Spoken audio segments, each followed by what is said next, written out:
Hey everyone, I welcome you all to this channel Non-Tech Study. So हम आज पढ़ेंगे boat and stream नाव एवं धारा का पार्ट 2 और हमने जो बेसिक स्टार्ट किया है पार्ट 1 में उससे थोड़ा एडवांस चलते हैं और पार्ट 2 में कुछ और क्वेश्चंस करते हैं। आज हम एक और टाइप पढ़ेंगे जिसको हम यहाँ पे डिस्कस कर रहे हैं। तो यहाँ पे जो ये टाइप है, यहाँ पे आपको ये ध्यान रखना है कि किसी बोट को एक निश्चित दूरी तय करने में और उसके पूर्व स्थिति में आने में मान लेते हैं इसको जो टाइम लगा है वो क्या है, टी है। किसी बोट को मान लेते हैं ये एक स्टार्टिंग पॉइंट है और ये है एंडिंग पॉइंट। तो बोट यहाँ से यहाँ तक जाता है और एंड पॉइंट से पुनः पूर्व स्थिति में आ जाता है। तो टोटल जो टाइम है यहाँ पे मान लेते हैं स्मॉल टी है और ये जो दूरी है, जो दूरी कवर कर रहा है वो मान लेते हैं डी है। ठीक है, अब यहाँ पे जो बोट जा रहा है उसका स्पीड जैसे कि हमने पढ़ा है उसको x मानते हैं और यहाँ पे जो धारा बह रही है उसका स्पीड क्या होगा, y होगा। तो एक बार तो बोट जो है धारा के दिशा में जाएगा मतलब डाउनवर्ड, और एक बार धारा के विपरीत बहेगा मतलब अप स्ट्रीम में बहेगा। यहाँ पे हमें क्वेश्चन में ये दिया रहेगा कि एक निश्चित दूरी d को कवर करता है और निश्चित दूरी जाने के बाद पुनः पूर्व स्थिति में आने में टोटल t टाइम लगता है। यदि x जो है बोट का जो स्पीड है और y जो है किसका स्पीड है, स्ट्रीम का मतलब धारा का स्पीड है। तो यहाँ पे एक फॉर्मूला इसे आप ध्यान रखें कि जो d होगा, d मतलब total distance is equal to कितना होगा, t into x square minus y square upon 2x। क्या होगा कि जो डिस्टेंस कवर किया है वो d is equal to time, कौन सा टाइम, टोटल टाइम, जो दूरी जाना और उतना ही दूरी वापस आने में जो टाइम लगा total time t into x square minus y square upon 2x। तो x यहाँ पे हो गया बोट का चाल और y हो गया स्ट्रीम जो धारा है उसका चाल। अब यहाँ पे जो केस सेकेंड बनेगा ये है केस फर्स्ट, जो हमारे पास आएगा केस सेकेंड। मतलब कोई बोट जो है निश्चित दूरी जाता है और वापस पूर्व स्थिति में आ जाता है। मान लेते हैं बोट का जो चाल है x है, जो स्ट्रीम बह रही है, जो धारा बह रही है उसका चाल क्या है, y है। अब यहाँ पे डिस्टेंस मान लेते हैं क्या है, d है। डिस्टेंस जो दूरी यहाँ से यहाँ तक है वो दूरी क्या है, d। लेकिन यहाँ पे जो टाइम है, टाइम कौन सा है कि जो अप स्ट्रीम में टाइम लगा है और जो डाउन स्ट्रीम में टाइम लगा है, मतलब एक बार धारा की दिशा में जो टाइम लगा है, एक बार धारा के विपरीत दिशा में जो टाइम लगा, उनका क्या है, अंतर है। क्या है, अंतर। तो जैसा कि हमें पता है कि अप स्ट्रीम में जाने पे मतलब धारा के विपरीत में जाने पे जो टाइम लगेगा वो हमेशा कितना होगा, डाउन स्ट्रीम में मतलब धारा की दिशा में जाने में जो टाइम लगता है उससे हमेशा अधिक होता है। तो इसको यहाँ तक जाने में जो टाइम लगा है और उसको वापस आने में जो टाइम लगा है, इन दोनों का जो डिफरेंस है वो यहाँ पे t है। तो अगर वहाँ पे t ये दिया है तो यहाँ पे एक फॉर्मूला लगाएंगे हम, d is equal to t, यहाँ पे कौन सा t है, डिफरेंस वाला t है, x square minus y square. ये तो सेम होगा लेकिन ट्वाइस ऑफ y हो जाएगा, मतलब यहाँ पे जो y डिफरेंस आ जाएगा। दोनों फॉर्मूलेज जो हैं वो क्या है, सेम हैं, लेकिन यहाँ पे x आएगा और यहाँ पे y आएगा, मतलब यहाँ पे बोट का चाल आएगा और यहाँ पे क्या होगा, धारा का चाल आएगा। ये दो फॉर्मूलेज आप याद रखें। इस पे बेस्ड जो क्वेश्चन है वो यहाँ पे डिस्कस करते हैं। तो चलिए क्वेश्चन देखते हैं।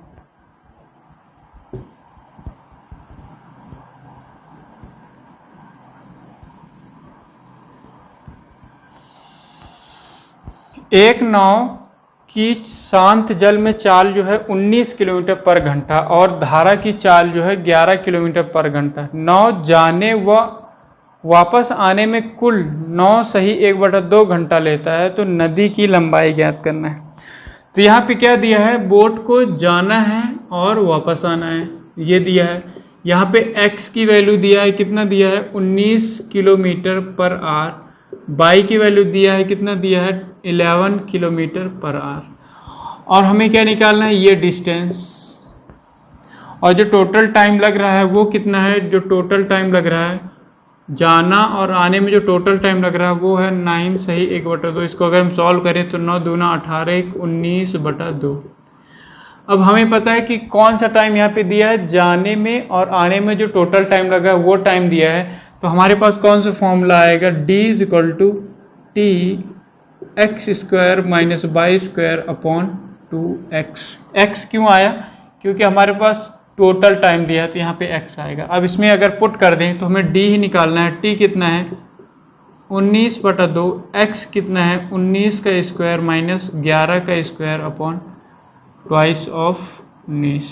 तो इसको अगर हम सॉल्व करें तो ये 19 कट जाएगा, तो 19 का स्क्वायर माइनस 11 का स्क्वायर तो कितना हो जाएगा, a + b a - b अगर यहाँ पे लगाएं तो 19 + 11 और एक बार क्या हो जाएगा 19 - 11, नीचे कितना आ जाएगा 2 2 जा 4। इसको और अगर हम सॉल्व करें तो 19 और 11 कितना हो जाएगा 30 और 19 में 11 घटेगा तो कितना हो गया 8, डिवाइड बाई 4, 4 दूना 8 तो 30 दूना 60 किलोमीटर।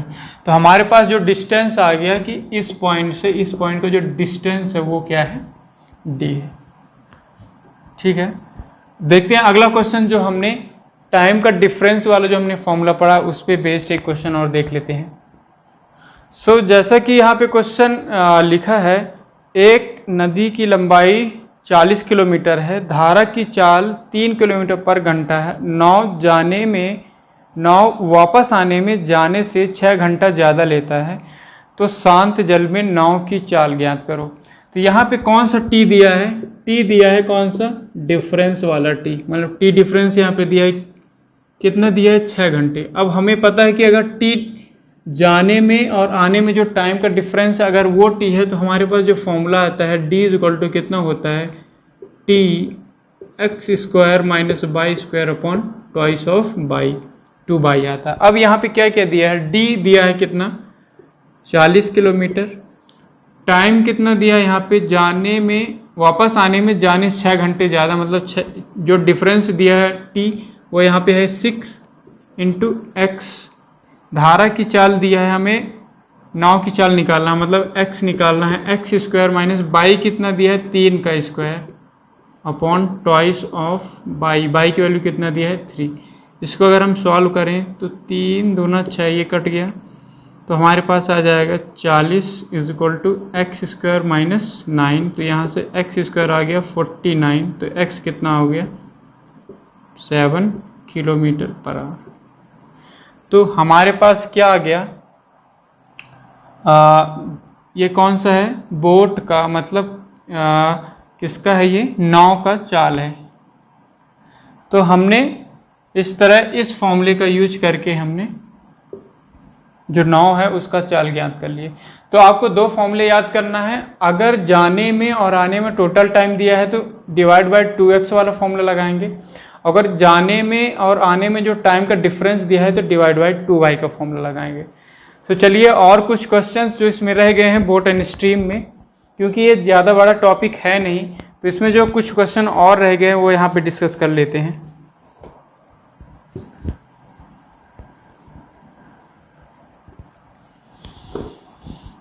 सो जैसा कि क्वेश्चन यहाँ पे है, एक नाव 10 घंटे टाइम लेता है 52 किलोमीटर डाउन स्ट्रीम में जाने में और 30 किलोमीटर अप स्ट्रीम में जाने में। यदि नाव जो है 8 घंटे टाइम लेगा यदि 32 किलोमीटर डाउन स्ट्रीम में जाएं और 25 किलोमीटर अप स्ट्रीम में जाएं, तो हमें बोट का स्पीड ज्ञात करना है, किसमें, स्थिर जल में। तो जैसा कि यहाँ पे दिया है 52 किलोमीटर डाउन स्ट्रीम, अच्छा यहाँ पे जो दिया है टोटल टाइम लग रहा है। अब हमें पता है कि टाइम = कितना होता है, डिस्टेंस अपॉन स्पीड। ये हमको पता है कि टाइम = डिस्टेंस अपॉन स्पीड। तो कुछ दूरी डाउन स्ट्रीम में, कुछ दूरी अप स्ट्रीम में और टोटल टाइम यहाँ पे दिया है, तो यही फॉर्मूला लगाएंगे। तो यहाँ पे बोला है कि 52 किलोमीटर डाउन स्ट्रीम।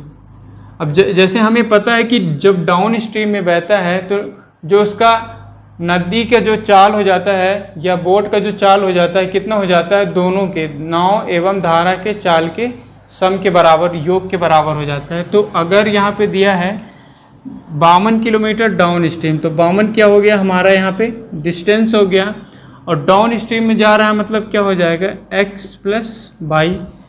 दूसरा क्या दिया है 30 किलोमीटर अप स्ट्रीम, तो 30 हमारा डिस्टेंस हो गया, और नीचे क्या लिखेंगे, नीचे लिखेंगे हम स्पीड। तो 30 किलोमीटर अप स्ट्रीम में जा रहा है, तो अप स्ट्रीम में क्या होता है, दोनों का डिफरेंस होता है, मतलब x माइनस बाई। ये टोटल टाइम दिया है, कितना दिया है 10 घंटे। अब बोलता है यदि वह 39 किलोमीटर डाउन स्ट्रीम जाए, 39 किलोमीटर डाउन स्ट्रीम मतलब स्पीड क्या होगा x प्लस बाई, और दिया है 25 किलोमीटर अप स्ट्रीम जाए, 25 किलोमीटर मतलब 25 डिस्टेंस हो गया, अप स्ट्रीम कितना होगा, अप स्ट्रीम का जो स्पीड होता है x माइनस बाई, तो टोटल उसे 8 घंटे लगते हैं।